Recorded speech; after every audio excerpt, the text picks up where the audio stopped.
نبی پاک علیہ السلام کے ذات پاک کے حوالے سے یہ جو گھٹیا حملہ کیا گیا ہے یہ کسی طور پر بھی قابل قبول نہیں ہے۔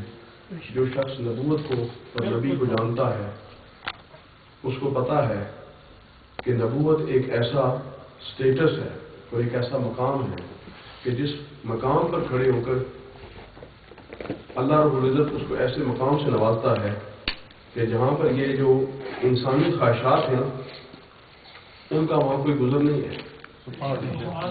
اللہ تعالیٰ جب کسی کو مقام نبوت سے سرفراز فرماتا ہے اس کو اپنی بارگاہ کے لیے چنتا ہے تو پہلے اس کو مقام عطا فرماتا ہے۔ مثلا آپ یہ کہیں یہ فلانی یونیورسٹی کے پروفیسر ہیں جی، یہ کیمبرج یونیورسٹی کے پروفیسر ہیں اور انہوں نے آج نرسری میں داخلہ لیا ہے، ایسے ہو سکتا ہے؟ کیمبرج یونیورسٹی کے پروفیسر ہونے کے لیے پہلے اس کو پڑھا لکھا ہونا چاہیے، پیچھے پروفیسر ہونا چاہیے۔ ایک وہ شخصیت جس کو رب پوری کائنات کے لیے رسول بنا کر بھیجے، اس کے بارے میں بندہ یہ سوچے کہ اب یہ آئے ٹکڑے کے تو پھر یہ پڑھنا سیکھے گا، پھر اس کا ظرف بنے گا، پھر تیار ہوگا، پھر یہ لوگوں کو ہدایت دے گا، ایسی بات تو نہیں ہے۔ پہلے اس کا اپنا ظرف رب تیار کرتا ہے، نبی کا ظرف، کیونکہ وہ نبی اللہ کا نمائندہ ہوتا ہے، اس لیے اس کی تربیت بھی رب فرماتا ہے، تربیت فرما کے پھر اس کو قوم کے سامنے کھڑا کرتا ہے۔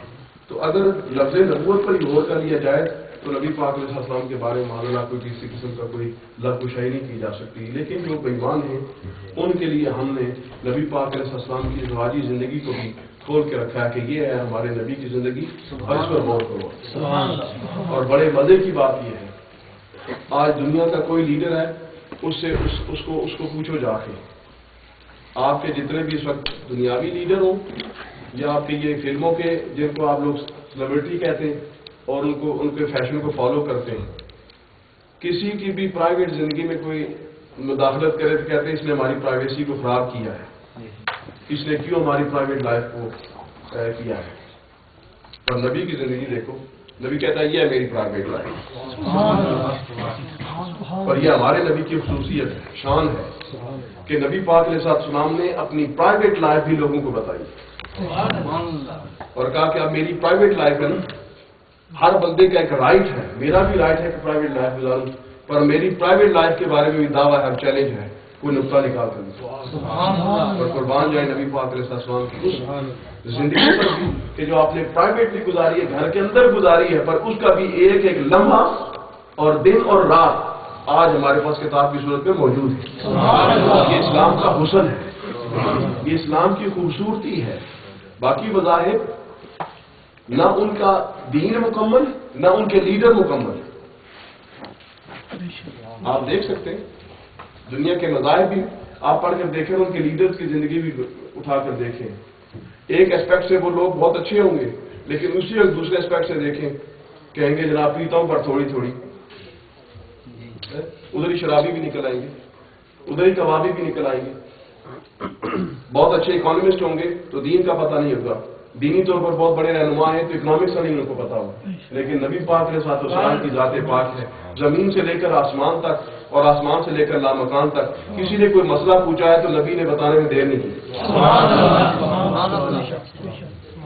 اب یہ ایک اسپیکٹ تھا نبی پاک علیہ السلام کی زندگی کا، اس لیے کہ لقد کان لکم فی رسول اللہ اسوۃ حسنہ، کہ اگر تم بہترین نمونے کو فالو کرنا چاہتے ہو تو نبی پاک علیہ السلام کا طرز عمل تمہارے لیے بہترین نمونہ ہے، اس کو بنا۔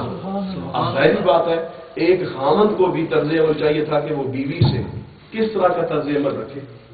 اب بیوی جوان بھی ہو سکتی ہے، بیوی کنواری بھی ہو سکتی ہے، بیوی پہلے سے بیوہ بھی ہو سکتی ہے، بیوی مطلقہ بھی ہو سکتی ہے، بیوی کے بچوں کی ماں بھی ہو کر دوسرا نکاح بھی کر سکتی ہے، بیوی کسی کی کنیز بھی ہو سکتی ہے، بیوی کو کنیز کو آزاد کر کے بھی، یہ سارے بیوی کے مختلف رنگ، عورت ان مختلف رنگوں اور روپوں میں ہو سکتی ہے۔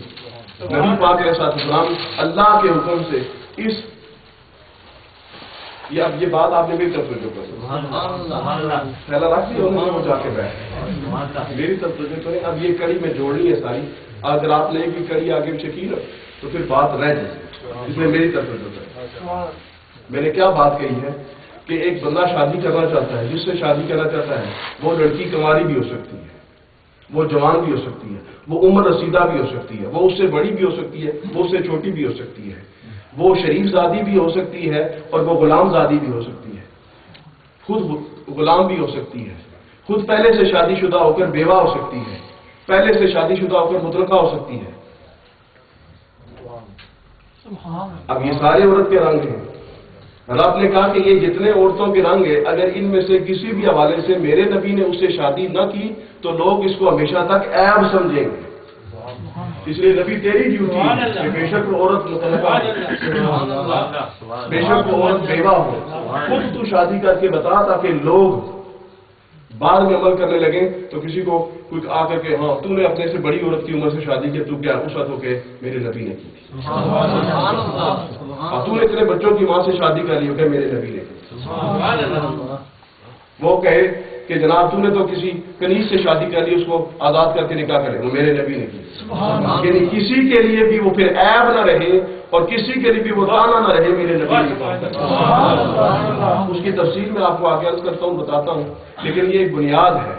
اس سلسلے میں ہم نے پہلی بات یہ کی تھی کہ نبی پاک علیہ السلام نے پہلی جو اپنی شادی فرمائی ہے وہ حضرت سیدہ خدیجہ الکبریٰ سلام اللہ علیہا، نبی پاک علیہ السلام کی وہ زوجہ پاک کہ جن کا نام آج بھی امتی لیتا ہے، تو حضرت خدیجہ کا نام لیتے ساتھ ہی ذہن کے اندر قربانیوں کی ایک داستان رقم ہو جاتی ہے، بندے کو احساس ہونے لگتا ہے کسی شخصیت کا نام دیا ہے۔ حضرت خدیجہ الکبریٰ سلام اللہ علیہا نبی پاک علیہ السلام کی وہ زوجہ پاک ہے کہ جن کی تعریف نہ صرف نبی کرتے پر خدا کرتا ہے۔ رب ان الفاظ میں حضرت سیدہ خدیجہ الکبریٰ کی تعریف فرماتا ہے، وَقَدْ كَانَ الْفَاظُ، اور پیارے تجھے ہم نے یادگار پایا تو مال خدیجہ کے ذریعے سے تجھے بے نیاز نہیں کر دیا۔ سبحان اللہ۔ نبی پاک علیہ السلام تشریف فرما ہے اور آپ کی تشریف آوری، آپ کے تشریف فرما ہونے کے وقت حضرت خدیجہ الکبریٰ سلام اللہ علیہا کی تشریف فرما ہے۔ سرکار فرماتے میرے اتنے مرید ہیں، سب کے سب غریب ہیں، میرے صحابہ غریب ہیں، ایک آدھ کوئی ہے پیسے والا لیکن سب غریب ہیں، میں اپنے صحابہ کی کس کا ضرورت دور کروں۔ حضرت خدیجہ الکبریٰ صلی اللہ علیہ مکے کی سب سے امیر ترین عورت، نہ صرف مکے کی بلکہ حجاز کی، نہ صرف حجاز کی بلکہ عرب کی امیر ترین عورت اندر گئی اور اپنا سارا مال لا کر نبی پاک صلی اللہ علیہ وسلم کے قدموں میں ڈھیر کر دیا۔ یہ ہے کس کون سا صحابی غریب ہے، یہ مال ہے، آپ جدھر چاہیں آپ کا دل خرچ کریں۔ یہ سخاوت، یہ طریقہ عورت کے ہاتھ سے اپنا مال ہو، اپنا کمایا ہوا ہو اور لا کر اپنے خاوند کے قدموں میں ڈھیر کر دینا، یہ حضرت خدیجہ الکبریٰ کی یاد ہے۔ اب خدمت یہ ہے کہ اس وقت ہمارا وہ مضمون نہیں کہ حضرت خدیجہ کی اس وقت میں شان بیان کروں، انشاءاللہ آپ کی شان کی انشاءاللہ غلام ہیں، انشاءاللہ پیش کریں گے، لیکن اس وقت اتنی بات کرتا ہوں حضرت خدیجہ الکبریٰ سلام اللہ علیہا وہ ہے کہ جن کا نام لو نا تو قربانی، محبت اور وفا، یہ معنی ذہن میں فوراً آ جاتے ہیں کہ یہ کچھ حسین اور نازنین کا نام ہے خدیجہ الکبریٰ کہ جن کا نام ذہن میں آئے تو وفا بھی ساتھ آ جاتی ہے، جن کا نام ذہن میں آئے تو پھر خلوص اور محبت بھی ذہن میں آ جاتی ہے اور ساتھ ہی ساتھ قربانی بھی آ جاتی ہے۔ اب ان سے نبی پاک علیہ السلام کا نکاح اس وقت ہوا جب آپ حضرت خدیجہ الکبریٰ صلی اللہ علیہ 40 سال کی اور نبی پاک علیہ السلام 25 سال کے، یہ آپ کے سامنے پیش کر دیا گیا۔ اب جو بندہ ڈیزائرز کا الزام لگاتا ہے مجھ سے پوچھتے ہیں کہ بندے کے اوپر ڈیزائرز کا جو دباؤ ہوتا ہے وہ کس عمر تک ہوتا ہے؟ وہ 20 سال سے لے کر 50 سال تک علماء نے لکھا ہے، 55 سال تک، اس کے بعد ڈیزائر کا دباؤ نہیں رہتا۔ آئے ہم دیکھتے ہیں کہ نبی پاک علیہ السلام نے 20 سے 50 سال کی عمر میں کتنی شادیاں کی ہیں اور کس سے کی ہیں۔ جو ڈیزائر کے دباؤ کا وقت ہے، جوانی اور شباب کا وقت ہے، اس میں نبی پاک علیہ السلام صرف ایک ہی عورت کے ساتھ، اور وہ بھی جو اپنے سے 15 سال بڑی ہے، اور وہ بھی ایسے ماحول میں جس میں ایک تھرڈ کلاس بندہ 10 بیگیں رکھے بیٹھا ہے اور 200 کنیزیں رکھ کے بیٹھا ہوا ہے۔ اس وقت نہ نبی کی کوئی کنیز ہے اور نہ نبی کی کوئی اور بیوی ہے، اور اپنے سے 15 سال بڑی ہیں، ان کے ساتھ سرکار نے اپنی حیات طیبہ کے 25 سال گزارے، اور پھر حضرت عائشہ صدیقہ جو جوان ہیں، جو کنواری ہیں، وہ جب بات کرتی ہیں کہ یا رسول اللہ نے آپ کو خدیجہ سے بہتر بیوی دے دی ہے، یعنی اپنی طرف اشارہ کرتی ہیں کہ میں اس سے بہتر آ گئی ہوں، اب کیوں خدیجہ کو یاد کرتے ہیں؟ تو نبی پاک علیہ السلام بے قرار ہو کر بولتے ہیں کہ عائشہ مجھے رب نے خدیجہ سے بہتر کوئی بھی نہیں۔ سبحان اللہ، نعرہ تکبیر، نعرہ رسالت، نعرہ حیدری، اعلان مفکر اسلام۔ بات مزے کی ہے کہ نہیں؟ میں نے پچھلے درس میں بھی یہ بات کہی تھی کہ جب پوچھا گیا کیوں بہتر کیوں نہیں ہے، تو نبی پاک علیہ السلام کی نگاہوں میں اگر کمپیریزن کرنے کا سلسلہ ڈیزائرز کے حوالے سے ہوتا ہے، جیسا کہ آج کسی آدمی کی 2 بیویاں ہوں، دوسری بیوی سے شادی کی وجہ پوچھے وہ کیا وجہ تھی، کہ یار پہلی عورت بہت بوڑھی تھی، اب دوسری عورت سے شادی کی یہ جوان ہے، تو کہا دونوں میں سے بہتر کون ہے؟ کہا یہ جوان۔ اب وجہ کیا ہے؟ وہ وجہ بتائے گا، بھئی یہ خوبصورت زیادہ ہے، پیسوں والی زیادہ ہے، گھر کا کام اچھا کرتی ہے، یہ وہ باتیں۔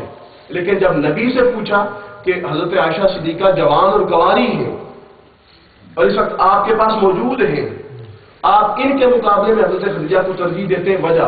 اب نبی نے جو وجوہ ترجیح بتائی ہیں ان میں سے ایک بھی یہ نہیں ہے کہ وہ زیادہ خوبصورت تھیں تم کم خوبصورت ہو، وہ زیادہ اچھا پکاتی تھی تم کم اچھا پکاتی ہو، وہ ان کی عمر تھوڑی تھی یا زیادہ تھی اور تمہاری نہیں، ایک بھی اس طرح کی بات نہیں ہے۔ نبی نے فرمایا کہ میں ان کو پسند کرنے کی وجہ یہ ہے کہ جب لوگ میری تکذیب کر رہے تھے وہ میری تصدیق کر رہے تھے، جب لوگ مجھ سے اپنا مال بچا رہے تھے وہ مجھ پر اپنا مال نچھاور کر رہے تھے، یعنی اس وقت جو آپ نے کمپیریزن ہولڈ کیا ہے وہ بھی دین اور اسلام کا کیا ہے۔ تو پھر یہ سمجھنا نہیں چاہیے وہ شخصیت کیسی ہوگی۔ اور پھر مزے کی بات یہ ہے کہ حضرت خدیجہ کبریٰ سلام اللہ علیہا نے نبی پاک علیہ السلام کے اعلان نبوت سے پہلے کم و بیش 15 سال نبی پاک علیہ السلام کے ساتھ گزارے۔ سرکار نے اعلان نبوت نہیں فرمایا نا، تو 15 سال حضرت خدیجہ کبریٰ سلام اللہ علیہا نبی پاک علیہ السلام کے ساتھ رہی ہے۔ اب 15 سال کے بعد سرکار نے اعلان نبوت فرمایا، لیکن اعلان نبوت بھی میں وہ حدیث بھی آپ کے سامنے پیش کرتا ہوں، پھر آپ کو یہ بات سمجھ میں آئے گی کہ حضرت خدیجہ کبریٰ کا سلام اور یہ اسلام بھی کیسا ہے اور اس میں چھپا ہوا راز بھی کیا ہے۔ 15 سال جو مائی کسی بندے کے ساتھ رہ چکی ہو اور وہ بندہ اچانک کسی بزرگی کا اعلان کرے، اگر وہ مائی اس کی بزرگی کی قائل نہ ہو تو کہے گی 15 سال میں تمہارے ساتھ گزارے میں جانتی ہوں کون ہو تم۔ لیکن حضرت خدیجہ کبریٰ سلام اللہ علیہا سرکار کے ساتھ اعلان نبوت سے پہلے 15 سال گزار چکی ہیں، اب سرکار اعلان نبوت کا انداز بھی ایک خوبصورت اور حسین ہے، اور آج کے حالات میں مجھے یہ پتا چلا کہ نبی پاک علیہ السلام نے اپنی نبوت کا ذکر حضرت خدیجہ کے سامنے یوں کیوں کیا تھا۔ آج یہ راز کھلا۔ بہت ساری باتیں حکمت کے طور پر ہیں جس کی سمجھ بندے کو نہیں ہوتی۔ 14 سال کے بعد پتہ چلا سرکار نے یہ اعلان یوں کیا کیوں تھا۔ میرے پاس سامنے وہ حدیث موجود ہے، یہ حدیث بخاری میں بہت دفعہ یہ ہے، تقریباً میں نے جو نشانات لگائے ہیں اس وقت میرے پاس جو اس کے نمبر ہیں غالباً 12 کے ہیر پھیر میں یہ بخاری شریف کے اندر حدیث آئی ہے جو میں آپ کے سامنے مختصراً پیش کرنے لگا ہوں۔ اور مشہور حدیث ہے جو سورہ اقرا کے نزول کے وقت کی حدیث ہے، آپ سب دوستوں نے سنی ہے، لیکن آج اس پر ایک دفعہ پھر غور کریں گے۔ اصل میں اس حدیث کو بیان کر کے ایک تو یہ ہم سمجھے کہ حضرت خدیجہ اسلام کیسے لائی، کب لائی، اور اس کا فائدہ نبی پاک علیہ السلام کی نبوت کو اور سرکار کے دین کو کیا ہوا وہ بھی سمجھیں گے، اور ساتھ ہی ساتھ اس حدیث کے اندر جو بہت سارے اور سوالات ہیں ان کا جواب انشاءاللہ پیش کرنے کی کوشش کریں گے۔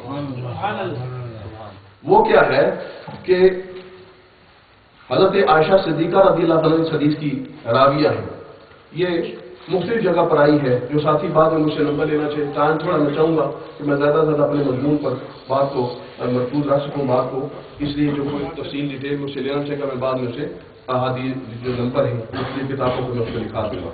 اس وقت میرے سامنے کتاب التعبیر ہے بخاری شریف کی، اس کے اندر حدیث ہے 6982 6982 اور راویہ ہیں حضرت عائشہ صدیقہ طیبہ طاہرہ السلام علیہا، وہ کہتے ہیں کہ نبی پاک علیہ السلام کا جو وحی کی ابتدا ہوئی ہے نا وہ سچے خوابوں سے ہوئی ہے۔ اب یہ ایک جملہ ہے میرے، وحی کی ابتدا سچے خوابوں سے ہوئی ہے۔ آگے جو میں نے بات کرنی ہے، میں نے اس جملے کو کوٹ کرنا ہے، اس لیے اس بات کو ذہن میں رکھا جائے۔ اس کے بعد حضرت نبی پاک علیہ السلام کے بارے میں کہتی ہیں کہ سرکار جو خواب بھی دیکھتے نا اگلے دن وہ اسی طرح ظاہر ہو جاتا جس طرح سرکار نے خواب دیکھی۔ یہ بخاری شریف ہے۔ فَقَانَا لَا يَرَى رُؤْيًا إِلَّا جَاءَتْهُ مِثْلَ فَلَقِ الصُّبْحِ، جو بھی خواب سرکار دیکھتے اگلے دن جس طرح صبح روشن ہوتی ہے نا اس طرح کلیئرلی وہ بات ہو جاتی ہے جس طرح سرکار نے خواب دیکھی۔ اس بات سے نبی پاک علیہ السلام کی وحی کا آغاز ہوا، کیونکہ خواب جو نبی کی خواب ہوتی ہے نا وہ بھی نہیں ہے۔ سمجھے بات؟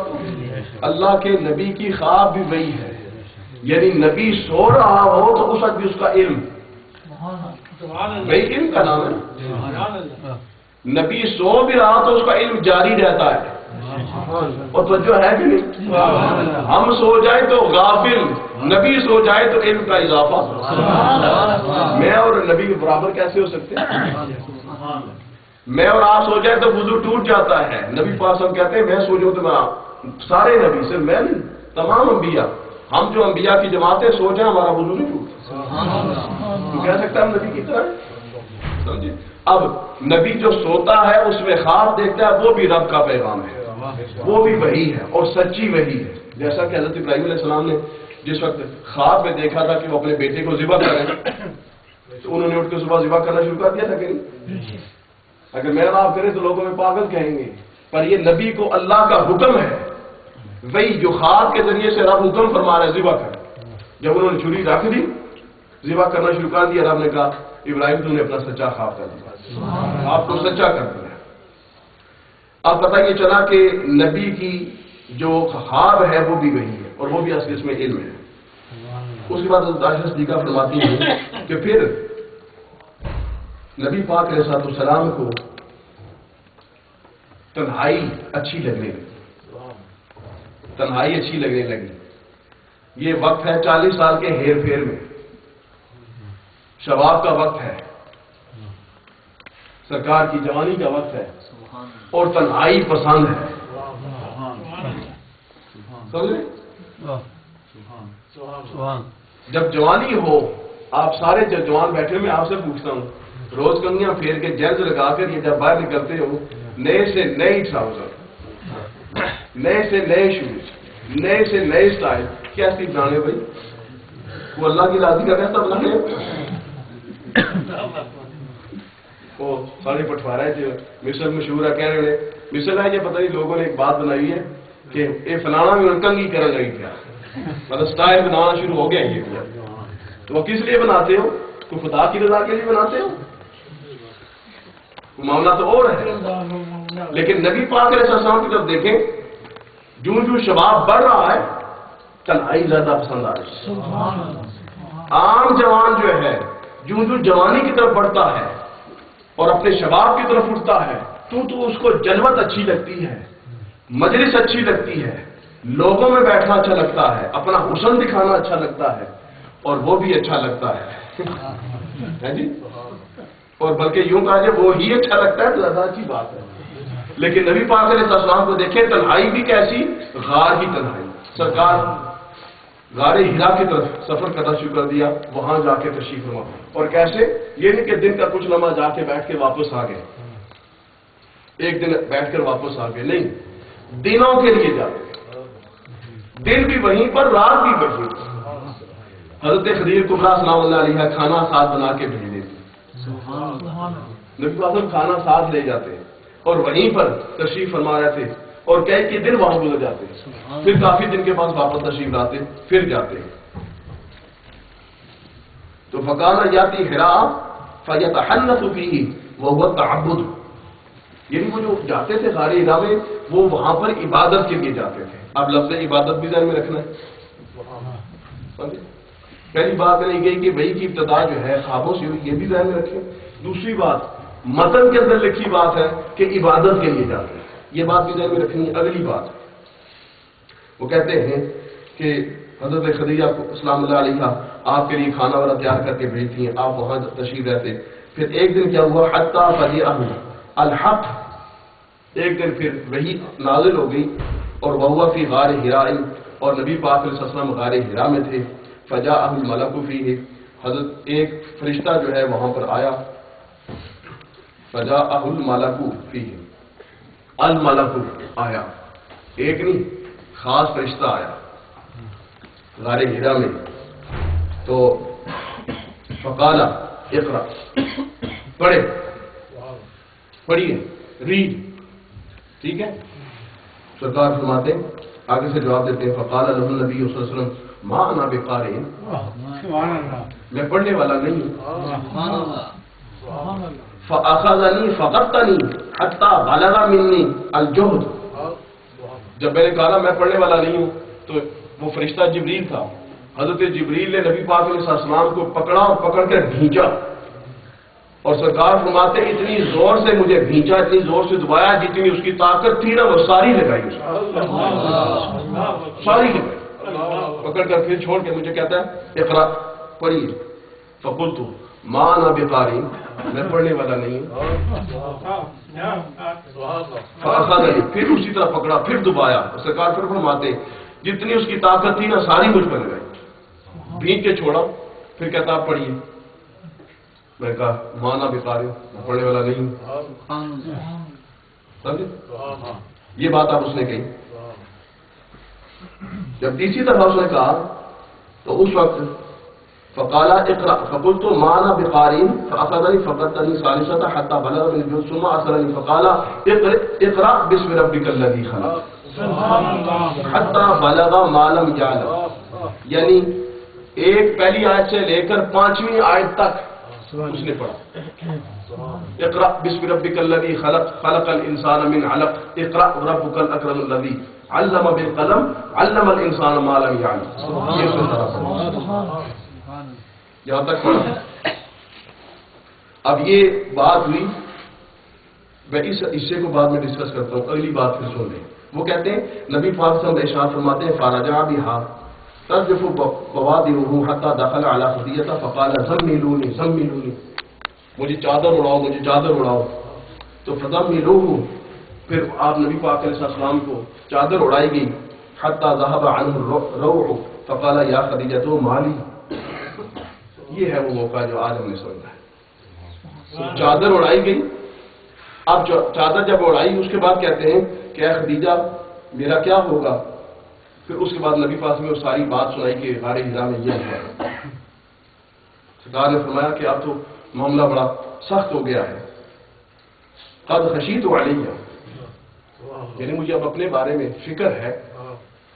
اب یہ جملہ ہے، اس کے بعد جب یہ بات کہہ کے نبی پاک ہم خاموش ہوئے، حضرت خدیجہ کا جملہ سننے والا ہے۔ اس ایک بھی جملے میں کہیں سرکار نے فرمایا میں اللہ کا نبی، خدیجہ اسلام قبول کرو، مجھے مانو کہ میں اللہ کا رسول ہوں، میرے اوپر قرآن نازل ہوا ہے، میرے پاس جبریل آیا ہے، میرے پاس فرشتہ آیا ہے، تمہیں اسلام کی دعوت دیتا ہوں، نہیں۔ اب یہ حضرت خدیجہ کا ٹیسٹ سرکار لے رہے کہ اے خدیجہ 15 سال میں ساتھ گزارے، بتا میرے جیسا ہو اس پر ایسا آئے تو میرے جیسے پر اس جیسا آئے تو اس کا کیا مطلب ہوتا ہے بتا۔ اب حضرت خدیجہ کہتی ہیں یا رسول اللہ آپ کیوں گھبراتے، کلا ابشر، یا رسول اللہ آپ کو پریشان ہونے کی ضرورت نہیں ہے، آپ کیوں گھبراتے ہیں، بلکہ آپ تو خوش ہو جائیں۔ یہ ہے حضرت خدیجہ کبریٰ کا جواب آگے سے۔ آپ فرمایا فواللہ لا یخزیک اللہ ابدا، اللہ آپ کو کبھی بھی نہیں چھوڑے گا، اللہ آپ کو کبھی بھی پریشان نہیں فرمائے گا، اس لیے کہ انکا لا تصل الرحمہ، آپ تو وہ ہیں جو صلہ رحمی کرتے ہیں۔ اب نبی پاک علیہ السلام کے اوصاف، واہ خدیجہ آپ پہلی مومنہ ہیں، آپ پہلی مسلمہ ہیں، لیکن واہ خدیجہ آپ کے اسلام پر قربان جاؤں، لوگ کلمہ پڑھ کے مومن ہوئے ہیں اور آپ نبی کی نعت پڑھ کے مومن ہوئے ہیں۔ یہ نبی کی نعت ہے۔ لوگ کلمہ پڑھ کے اپنے اسلام کا ایمان کا اظہار کرتے ہیں. حضرت خدیجہ نے نبی پاک علیہ السلام کی نعت کے ذریعے سے اپنے اسلام کا آغاز. نعرہ تکبیر، نعرہ رسالت، نعرہ حیدری، فیضان مفکر اسلام. اس کے بعد یہ حدیث آگے لمبی ہے. نبی پاک علیہ السلام کے اوصاف بیان کیے. آج مجھے یہ بات سمجھ میں آئی ہے کہ نبی پاک علیہ السلام نے کلیئرلی جا کر حضرت عائشہ کو، حضرت خدیجہ کو یہ کیوں نہیں بتایا کہ اللہ نے مجھے حکم فرمایا ہے اعلان نبوت کا، اب میں اعلان نبوت کرتا ہوں، میرے اسلام کو، میرے نبوت کو قبول کرو. حضرت نبی پاک صلی اللہ علیہ وسلم نے یوں کلیئرلی نہیں فرمایا. اب یہ ٹیسٹ تھا حضرت خدیجہ کبریٰ سلام اللہ علیہا کہ اس نے میرے ساتھ 15 سال زندگی گزاری ہے، اب دیکھتے ہیں یہ کیا جواب دیں گی. لیکن حضرت خدیجہ کبریٰ اس ٹیسٹ پہ پاس ہوئی. اب یہاں پر مجھے اور آپ کو سوچنے کی ضرورت ہے. نبی پاک علیہ السلام نے 15 سال اعلان نبوت سے پہلے حضرت خدیجہ کے ساتھ گزارے. اب اگر حضرت خدیجہ کبریٰ سلام اللہ علیہا کے سامنے نبی پاک علیہ السلام کی زندگی معاذ اللہ کسی بھی حوالے سے ڈیمیج ہوتی نا، تو حضرت خدیجہ کبھی کلمہ نہ پڑھتی، کبھی اسلام کو قبول نہ کرتی. پر نبی پاک علیہ السلام کے ساتھ 15 سال گزارنے کے بعد یکم و بیش سب سے پہلے جس نے کلمہ پڑھا وہ وہی ہے جو نبی کے گھر میں رہتی ہے، جو ہر وقت سرکار کو دیکھتی ہے. اور 15 سال وہ گزارے کم و بیش جس وقت نبی پاک علیہ السلام نے اعلان نبوت کیا نہیں، قرآن نازل ہوا نہیں، اور زندگی گزارنے کا طریقہ رب کی طرف سے، قرآن بھی زبان سے نہیں آیا، وہی نازل نہیں ہوئی تھی کہ جس کے ذریعے سے نبی پاک علیہ السلام اسٹیبلش کرتے ہیں یہ بات کرنی ہے یہ نہیں کرنی، یہ بات اچھی ہے یہ بات بری ہے. کیونکہ حلال اور حرام کا ذکر تو قرآن میں ہے، جائز اور ناجائز کی بات تو قرآن میں ہے. وہ کیا زندگی کا طریقہ تھا جس سے حضرت خدیجہ کبریٰ سلام اللہ علیہا اتنی متاثر تھی کہ جیسے ہی سرکار نے نشانیاں بتائیں کہ یہ بات ہوئی ہے، یہ کیا ہونا چاہیے، تو وہ کہتی ہیں آپ اللہ کے نبی. اس کا مطلب ہے کہ سرکار کی وہ سابقہ زندگی اس بات کا ثبوت اور نشاندہی ہے کہ نبی پاک علیہ السلام نے اعلان نبوت سے پہلے بھی جو وقت گزارا ہے وہ ڈیزائرز کے نیچے رہ کے نہیں گزارا بلکہ اللہ کی رضا کے نیچے رہ کے. اسی وجہ سے حضرت خدیجہ کبریٰ جو آپ کی بیوی لگتی ہے سب سے پہلے اسلام قبول کرنے والی وہ ہے. ورنہ مجھے بتاؤ کہ کتنے بڑے بڑے بندے آج بنے پھرتے ہیں. کس کی بیوی ہے جو اپنے خاوند کو بزرگ سمجھتی ہو؟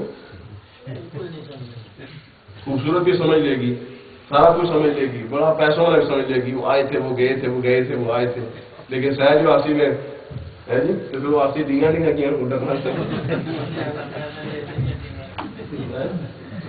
جناب تھا کوئی وہ آ کر جناب میں اللہ نے بلی ہوں میں مانتی ہوں کتنے ہمارے مرید ہے اس آخر ذرا تک کے بہت تک کے اس آخر میں اللہ نے بلی ہوں میں مان ساری دنیا مننے پھر تو بھی مان اس آخر ہمیں تصویر چاہیے پھرنا ہے جاننی ہے تو کون ہے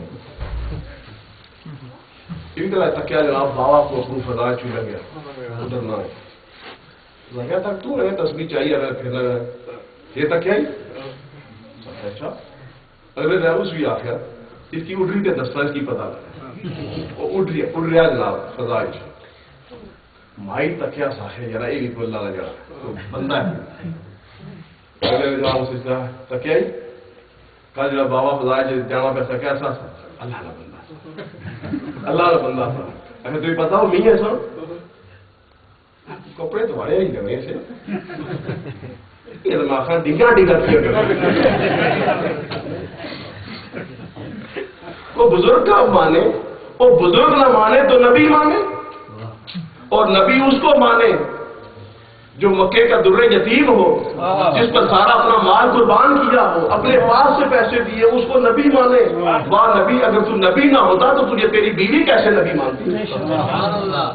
حضرت خدیجہ کبریٰ سلام اللہ علیہا کہ اس طرز عمل نے اور اس طریقہ جواب نے اور نبی پاک علیہ السلام کے اس طریقہ سوال نے آج یہ ثابت کر دیا ہے کہ آج جو بھی کوئی بکواس کرنے والا بکواس بکے نبی پاک علیہ السلام کی تعلیمات آج بھی اس کے منہ پر ایک چپت ہے. سمجھو آپ کو. اب اس کا یہ حصہ جو میں نے کہا کہ وحی کی ابتدا خواب کے ذریعے سے ہوئی. دوسری بات میں نے یہ بات کہی کہ غار حرا میں نبی پاک علیہ السلام وحی کے نزول سے پہلے عبادت فرمایا کرتے تھے. سمجھے یہ دو باتیں، اس کا لنک بنتا ہے مانا بقاری سے۔ بعض بندوں نے اس کا ترجمہ یہ کیا ہے مانا بقاری، میں پڑھ سکتا ہی نہیں، مجھے پڑھنا آتا ہی نہیں ہے، مطلب جبریل تو اب مجھے پڑھا تو مجھے پتا چلے گا کہ کیا میں نے پڑھنا ہے۔ اور اس حدیث کی وجہ سے وہ کہتے ہیں کہ جبریل جو تھے وہ نبی پاک علیہ السلام کے استاد تھے، ان سے میری عرضی ہے، میں جو بندہ یہ دعویٰ کرے نا مجھے قرآن بھی نہیں پڑھنا آتا، اس کو کہے کہ شاہ صاحب کہتے ہیں آپ میں تجھے قرآن پڑھاؤں، جی مجھے الف با بھی نہیں آتا، مجھے تو اس کی ابھی میں نے الفابیٹ بھی نہیں پڑھا، میں ادھر بیٹھ جاؤں، میرے سامنے آ کر بیٹھے گا نا میں کہوں گا پڑھ اقرأ بسم ربک الذی خلق خلق الانسان من علق، اور اسی شاہ جی میں نے بات پڑھاؤں گی، کہے گا کہ نہیں؟ میں کہہ رہا ہوں مجھے پڑھنا نہیں آتا، آپ سورہ مجھے اقرا جو پوری پڑھا رہے، پہلے مجھے پڑھائیں گے یہ ہے کیا، پیچھے میں پڑھوں گا نا۔ اب سرکار کے مانا بقاری اور جبریل کے اقرا بسم ربک الذی خلق 5 آیتیں پڑھی پیچھے سرکار نے، پوری 5 کی 5 آیتیں پڑھ دی، یاد میں رکھی، آ کے حضرت خدیجہ کو بتایا بھی، یہ نہ پڑھنے والے کی شان ہے یا پڑھنے والوں کی شان ہے؟ جو بندہ یہ سمجھتا سرکار کو پڑھنا نہیں آتا تھا وہ اپنے پڑھنے کا، میں آپ کو بتاؤں میں کسی جگہ پر بندوں کو قرآن بھی پڑھاتا رہا اور سال پورا پڑھایا، اور فاتحہ شریف پڑھائی ہے، فاتحہ شریف سال پورا پڑھانے کے بعد وہ ادائیگی مخارج کے ساتھ صفات کے ساتھ پڑھا، وہ باوے پورا سال مارنر پڑھ لے رہے، لیکن سالات بعد جس ٹیسٹ کی تھا اتھا ہی جس کو شروع کیتا تھا، جن کو فاتحہ یاد تھی لیکن وہ میرے ایکسنٹ کے ساتھ ایکسنٹ نہیں ملا سکے، کہا جی ہمیں یہ پتہ ہی نہیں ہے، آپ نے صرف پریکٹس کرائی ہے، آپ نے ہمیں بنیادی قوانین کیوں نہیں بتائے، پہلے ہمیں قوانین بتائے پیچھے پریکٹس کرائی۔ اگر پورا سال پڑھنے کے بعد یہ رزلٹ ہے تو ایک لمحے کے اندر جبریل آ کے 5 آیتیں بتا جائیں اور نبی کہ مجھے پڑھنا ہی نہیں آتا اور 5 آیتیں اس میں جناب پڑھ کے سنا دیں، پڑھنا نہیں آتا، پھر اس کا مطلب کیا ہوگا مانا بقاری، پھر مطلب اس کا تلاش کرنا پڑے گا نا کہ جبریل آ کے کہہ رہے ہیں، یہ ساری باتیں سمجھنی پڑیں گی۔ اب جبریل آ کر کہیں کہ آپ پڑھیں اور سرکار فرمائے مانا بقاری، میں پڑھنے والا نہیں ہوں، اس کا مطلب کیا ہوگا؟ مطلب یہ ہوگا اوپر آپ پڑھیں، سرکار کے وحی کی ابتدا خوابوں سے ہو چکی ہے، وحی اسی کو دی جاتی ہے جو نبی ہوتا ہے، جو نبی نہ ہو اس کو وحی نہیں دی جاتی، تو وہی علم ہے یا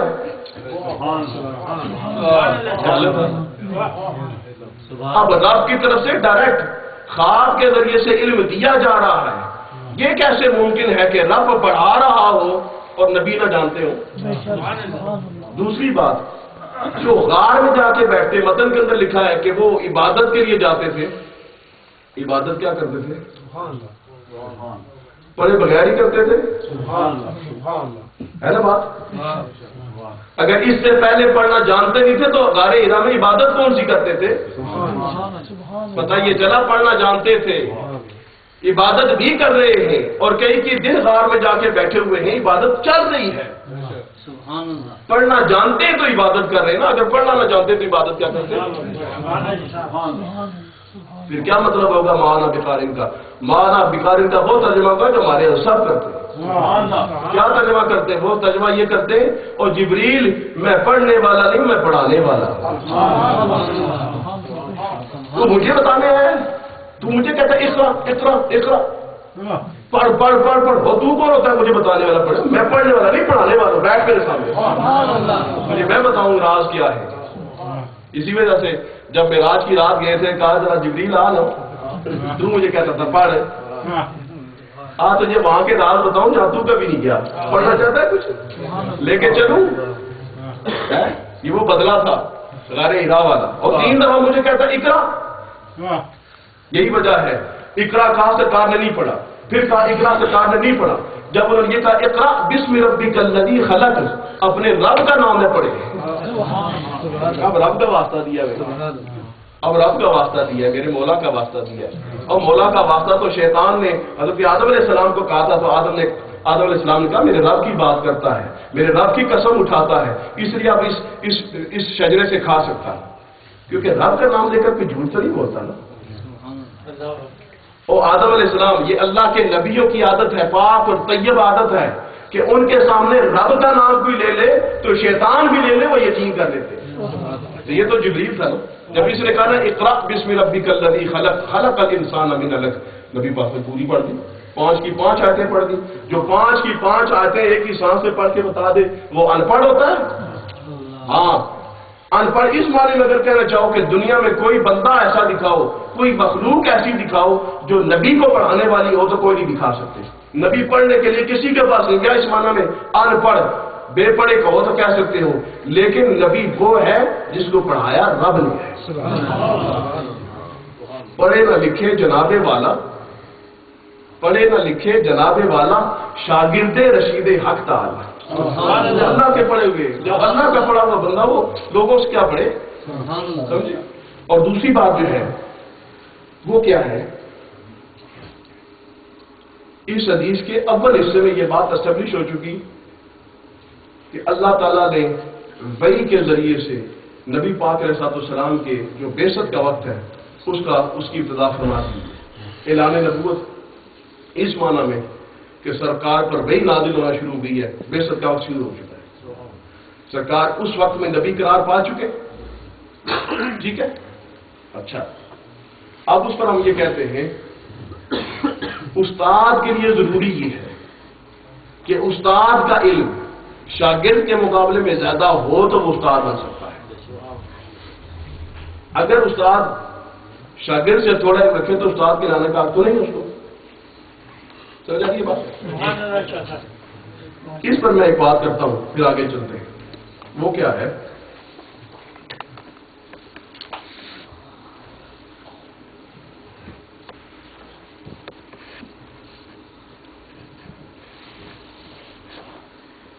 نبی پاک علیہ السلام آپ کی نبوت اور رسالت اس کا اعلان کب ہو چکا. سرکار سے پوچھا گیا، میرے سامنے حدیث موجود ہے، ترمذی شریف کی حدیث موجود ہے. حضرت ابو ہریرہ کہتے ہیں پوچھا گیا سرکار سے، متى وجبت لك النبوۃ یا رسول اللہ صلی اللہ علیہ وسلم. نبی پاک صلی اللہ علیہ وسلم سے عرض کیا گیا، یا رسول اللہ آپ کو اللہ تعالیٰ نے نبوت کب عطا کی تھی، آپ کب نبی بنے تھے؟ تو سرکار نے فرمایا وآدم بین الروح والجسد، جب ابھی آدم علیہ السلام روح اور جسم کے درمیان میں تھے نا، ہم اس وقت بھی نبی تھے. یہ ترمذی شریف کی حدیث ہے، ترمذی کی حدیث ہے، اور اس کو امام ترمذی نے کہا قال حسن صحیح، یہ حدیث صحیح ہے. جب آدم علیہ السلام ابھی بنے نہیں ہیں، حدیث کا نمبر لکھنا چاہے تو 3609 حدیث کا نمبر 3609، یہ ترمذی شریف کا حدیث ہے. اب آدم علیہ السلام ابھی بنے نہیں، نبی پاک علیہ السلام کہہ رہے میں اس وقت نبی تھا. اب نبی جائز ہوتا ہے؟ ایک بات، اسی حدیث کو امام ابو نعیم نے بھی اپنی دلائل النبوت کے اندر لکھا ہے، اور امام بہقی نے بھی اپنی دلائل النبوت کے اندر لکھا ہے. مسند امام احمد بن حنبل کے اندر انہوں نے اس حدیث کو نقل کیا ہے. اور حضرت ارباز بن ساریہ رضی اللہ تعالیٰ عنہ، ان سے جو حدیث ہے اس کے اندر سرکار فرماتے ہیں انی عبداللہ وخاتم النبیین وابی منجدل فی دینتہ، کہ میں اللہ کا بندہ ہوں اور خاتم النبیین اس وقت قرار پا چکا تھا جب میرے ابا جی یعنی آدم علیہ السلام ابھی اپنی مٹی اور اس میں پانی کے درمیان کیچڑ میں تھے، میں اس وقت بھی خاتم النبیین قرار پا چکا تھا، نبی. اب یہ بات طے ہو گئی کہ حضرت آدم علیہ السلام کے بننے سے پہلے، لباس بشری سے پہلے نبی پاک علیہ السلام اللہ کے نبی تھے. ایک بات، اگر کوئی اس حدیث پر صحیح کمزور اور اس طرح کے الزامات لگانا چاہے تو اسے قرآن پڑھ. قرآن میں یہ بات دیکھیے کہ نہیں لکھی، وَإِذْ أَخَذَ اللَّهُ مِيثَاقَ النَّبِيِّينَ لَمَا آتَيْتُكُم مِّن كِتَابٍ وَحِكْمَةٍ ثُمَّ جَاءَكُم رَّسُولٌ مُصَدِّقٌ لِّمَا مَعَكُمْ. ابھی اللہ تعالیٰ نے انسان کو پیدا ہی نہیں کیا، بشریت ابھی پیدا ہی نہیں ہوئی ہے، اس وقت اللہ تعالیٰ نے نبیوں سے رسولوں سے وعدہ لیا ہے جی. تو اگر نبی اور رسول تھے ہی نہیں اس وقت تو وعدہ کیا لیا؟ نبی اور رسول تھے تو تھے. اس لیے یہ ماننا پڑے گا کہ اس لباس بشری سے پہلے نبی کہیں موجود تھے. اب ان نبیوں میں پہلا کون تھا؟ وہ سرکار نے فرما دیا وہ میں تھا. کتنی بات کلیئر ہو گئی ہے؟ اب میں آپ کو ایک جو استادی اور شاگردی والا مسئلہ نا اس کی طرف لے کے جانا چاہتا ہوں۔ اس کا مطلب یہ ہے کہ جب نبی پاک علیہ السلام اس دنیا میں تشریف لائے، اعلان نبوت فرمایا، یہ بھی ایک اعلان ہے اور سرکار کی نبوت ثابت ہو چکی ہے آدم علیہ السلام سے پہلے کی۔ اب جو مسئلہ بیان کرنا چاہتا ہوں وہ کیا ہے، یہاں پر جو استدلال کرنا چاہتا ہوں، میرا موضوع شک یہ نہیں ہے، میں آگے چلنا چاہتا ہوں، لیکن ایک یہ اس کو آپ جملہ متعارضہ سمجھ لیں، ایک بیچ میں بات سمجھ لیں، اس کو سمجھ لیں آپ۔ وہ کیا ہے؟ وہ بات یہ ہے، حضرت جبریل علیہ السلام اس وقت موجود تھے کہ نہیں تھے جب رب نے کہا تھا وَعَلَّمَ آدَمَ الْأَسْمَاءَ كُلَّهَا ثُمَّ عَرَضَهُمْ عَلَى الْمَلَائِكَةِ فَقَالَ أَنبِئُونِي بِأَسْمَاءِ هَؤُلَاءِ إِن كُنتُمْ صَادِقِينَ۔ سبحان اللہ، سبحان اللہ۔ اللہ تعالیٰ نے آدم علیہ السلام کو کچھ اسماء سکھائے اور پھر فرشتوں کو کہا اگر تم سچے ہو نا تو تم بھی نام بتاؤ ان چیزوں کے جو میں نے تمہارے سامنے پیش کیے۔ ثم عرضهم على الملائكة فقال انبئوني، یہ چیزیں تمہارے سامنے، نام بتاؤ ان کے۔ تو جبریل امین بھی وہاں موجود تھے کہ نہیں؟ اسرافیل بھی موجود تھے کہ نہیں؟ سارے ہی موجود تھے۔ کیا بتاؤ؟ اس وقت نے کہا کیا کہا آگے سے؟ قالوا سبحانك لا علم لنا الا ما علمتنا، مولا کریم ہمیں کچھ پتہ نہیں ہے، ہمیں نہیں پتا، ہمیں تو اتنا سارا آتا ہے جتنا تم نے بتایا ہے۔ اس وقت حضرت آدم علیہ السلام کو آپ نے کہا آدم بتا ان کو نام نام بتا۔ آدم علیہ السلام نے نام بتانا شروع کر دیے۔ رب نے کہا اب سارے سجدے میں گرو آدم کے سامنے، آدم علیہ السلام کے سامنے سارے سجدے میں گر جاؤ۔ کیوں؟ اس لیے کہ باتیں کر رہے تھے، جب علم کی بات ہوئی ہے تو پیچھے رہ گئے، آدم آگے نکل گئے۔ اب حضرت جبریل بھی آدم علیہ السلام کے سامنے سجدے میں گرے ہوئے تھے کہ نہیں؟ اللہ اکبر۔ یہ جناب یہ ڈرا کون صحیح چلو، اللہ خیر کرے گا، میرے تو توجہ کرے، بس مائیوں کو کس طرح اوپر آواز پہنچ جائے تو اللہ خیر گزارے گا۔ الصلاۃ والسلام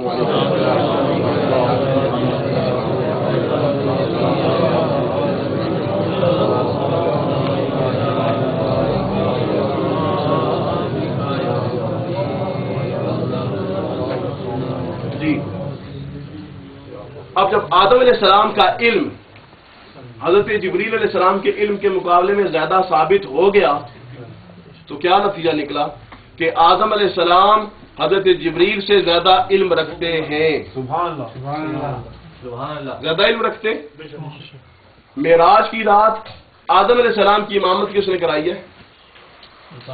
نبی پاک علیہ السلام نے۔ اب یہ بات کیسے مانی جائے کہ کل جو جبریل اپنے علم کی کمی کے ثابت ہونے کے بعد آدم علیہ السلام کے آگے سجدہ کر رہا ہے، وہ آج آدم کے امام کا استاد بنے؟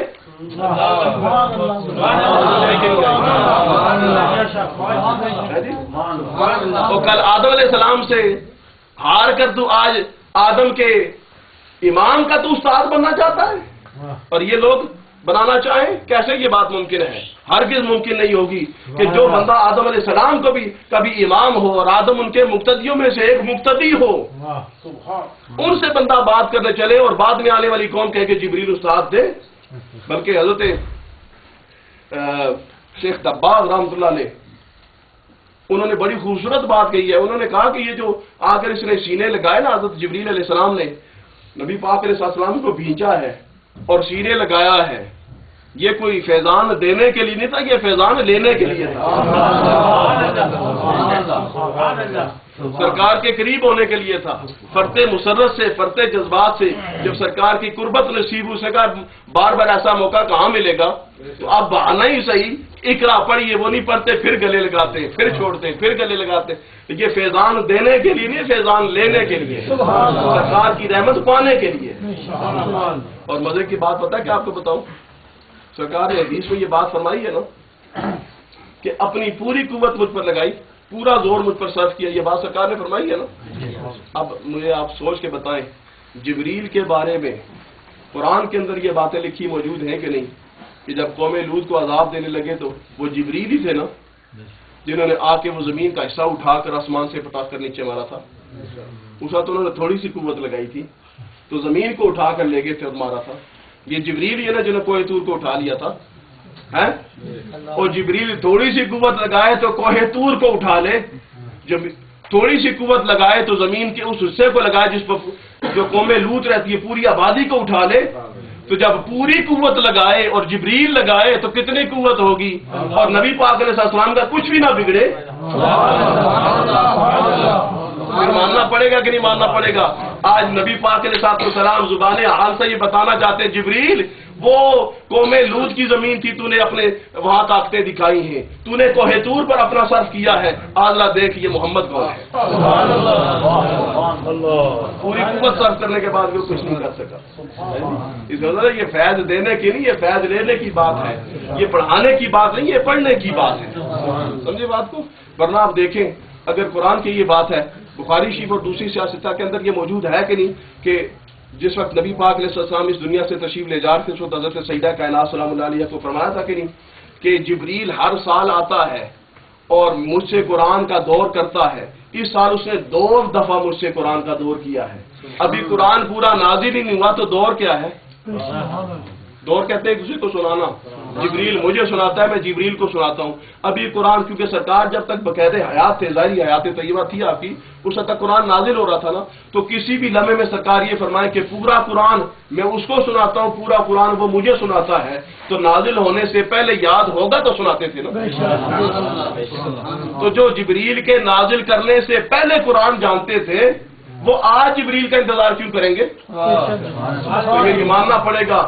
جو ہمارے قبلہ عالم فرماتے ہیں الف لام میم کی تفسیر میں آپ فرماتے ہیں کہ الف لام میم اس سے کیا مراد ہے؟ آپ نے فرمایا کہ الف سے مراد اللہ ہے، میم سے مراد محمد ہے، اور لام سے مراد جبریل ہے. انہوں نے کہا الف سے اللہ تو سمجھ آیا، میم سے محمد تو سمجھ آیا، پر لام سے جبریل سمجھ نہیں آیا. انہوں نے کہا کہ یہ جو عرب سویلائزیشن ہے اس کے اندر مخفف کرنے کا طریقہ یہ ہے کہ ماسٹر ہو تو اس کے نام کا پہلا حرف اور غلام ہو تو اس کے نام کا آخری حرف. ماسٹر ہے اللہ بھی، ماسٹر ہے محمد بھی، اس لیے ان کے ناموں کے پہلے حرف، اور یہ غلام ہے بیچ میں جبریل، اس کے نام کا آخری حرف. ورنہ اس کی کیا وجہ؟ موسیٰ علیہ السلام پر کتاب اترے تو پوری اترے، ایک دفعہ اتار کے دے جائیں، اور عیسیٰ علیہ السلام پر کتاب اترے تو ایک دفعہ اترے پوری اترے، ایک دفعہ دے جائیں، وہ خود کھول کے دیکھ لیں کیا اس میں لکھا ہوا ہے. پر سرکار کی باری آئے تو ایک ایک آیت کے لیے جبریل آئے. کیوں؟ کیا جبریل نوکر ہے میرا؟ تو میں ساری کائنات کا رسول ہوں، میں اب ساری کتاب تو ٹائپ پھروں گا نہیں. جس وقت مجھے ضرورت پڑے تو لوح محفوظ سے آیتیں لے کر آ جا. کہاں میں نے کوئی قانون نافذ کرنا ہے؟ تو میرا سیکٹری ہے، تو میرا نوکر ہے، جہاں مجھے جس آیت کی ضرورت پڑے اس وقت لے کر آ جا. جبریل نوکری کرتے تھے، پڑھاتے نہیں تھے.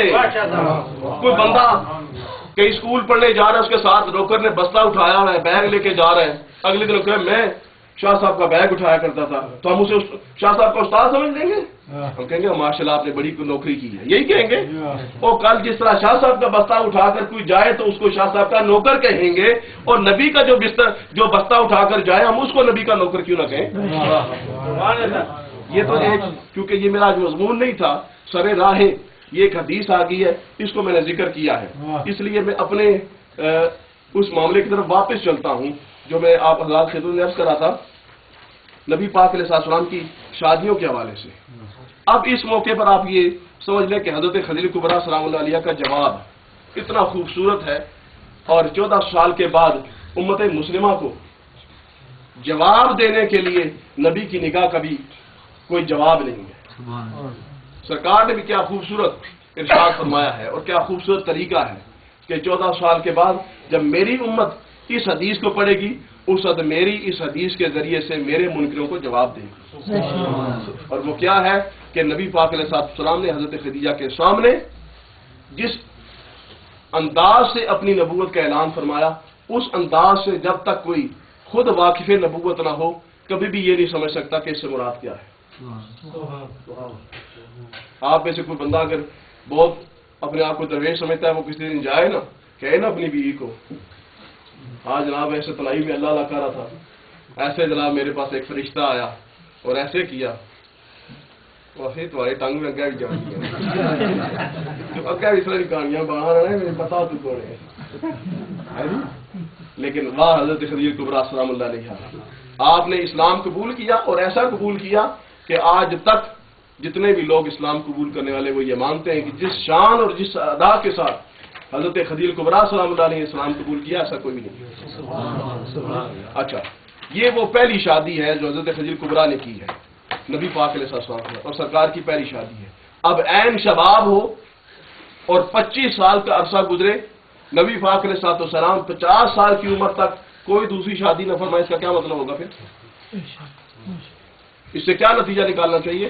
جیسا میں نے عرض کیا کہ 20 سال سے لے کر 50 سال تک یہی بندے کی شباب کا وقت اور یہی ڈیزائرز کے جوبن کا وقت ہوتا ہے۔ اس وقت نبی پاک علیہ السلام ایک تو صرف شادی بھی ایک ہی کرے، دوسری کرے کوئی نہ، دوسرا کرے اس سے جو اپنے سے 15 سال بڑی ہو، اور تیسری بات کیا ہے کہ دوسری کسی قسم کی کوئی بیوی ان کی زندگی میں نہ آئے اور سرکار ساری زندگی ان کی تعریف میں گزارے۔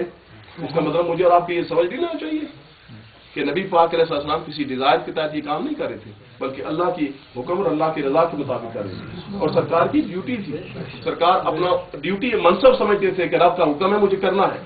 دوسری شادی نبی پاک علیہ السلام نے حضرت خدیجہ کبریٰ کے انتقال کے بعد کی ہے، پہلے نہیں کی۔ اور اب دوسری شادی کن سے کی ہے؟ کافی یہ لمبا سارا مضمون بنتا ہے، لیکن اگر میں شادیوں کے مضمون اور 10 بج گئے انشاءاللہ، میں کافی کام یہ آپ لوگوں کے لیے تیار کیا، بڑے مزے کا ہے۔ 10 بج گئے ہیں اور غالباً میں گھنٹہ تو ہو گیا لیکچر کو، گھنٹہ ہو گیا۔ چلو پھر ایسا کرتے ہیں، اگلی کلاس میں یہ باتیں آپ کو بتاؤں گا، اور انشاءاللہ یہ بڑے مزے کی ہیں، بڑے مزے کی ہیں اور سمجھنے والی ہیں۔ جب تو آپ نے مجھے کوئی عقل سمجھ دی ہے، توفیق دی ہے، اس کے مطابق میں نے تو اپنی طرف سے بڑے ذوق شوق سے باتیں تیار کی۔ جی اچھا، ماشاء اللہ، کیوں ابھی تک کیوں نہیں آیا یار؟ آج ہماری باری ہے تو آج دیر کری بندے آسان اپنی باری ہے تو کام لٹکائی کی جائے، آج لنگر کی باری میری ہے۔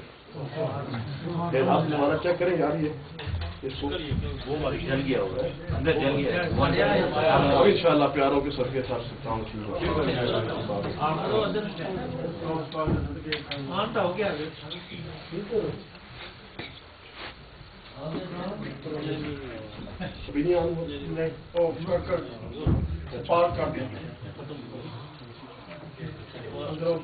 اچھا باہر چلے، اگر کھانا نہیں آیا تو پھر میں آپ کو 1-2 باتیں اور مزے کی سنا لیتا ہوں۔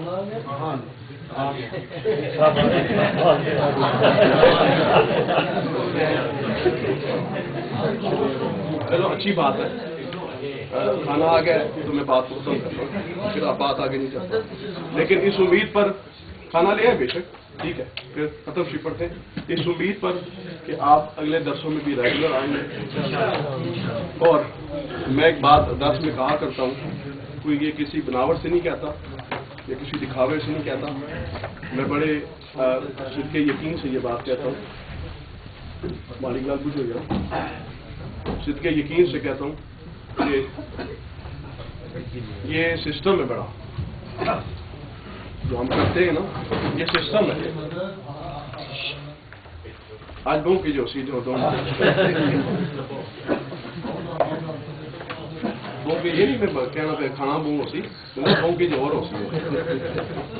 یہ ہمارا ایک نظام ہے، الحمدللہ یہ نظام ناقابل چیلنج ہے، اور یہ کسی بھی مجھے باتیں نہیں، ہماری وہ